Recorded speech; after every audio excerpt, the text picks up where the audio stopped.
بعد هزيمة بيراميدز بثلاثية نظيفة في بطولة أفريقيا لأبطال الدوري، محمد فارس المذيع ببرنامج خط أحمر في قناة الأهلي كاتب على صفحته بيقول: قاعد بعد الماتش مستني موقع يلا كورة ينزل خبر يتعب فيه شوية عشان يحط اسم الأهلي مع بيراميدز في أي حاجة تقلل من الأهلي، زي ما نزل الخبر بتاع بيراميدز يحل عقدة الأهلي المستمرة في جنوب أفريقيا.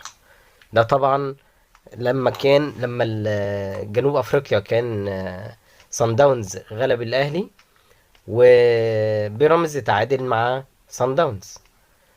فطبعا ساعتها كتبوا ان بيراميدز بيحل عقدة الاهلي وبيتعادل في جنوب افريقيا. وبما ان مفيش حاجة نزلت، وواضح ان ما عندهمش افكار والدماغ الكرييتيف بتاعتهم بتشتغل على الاهلي وبس، فانا حابب اساعدهم.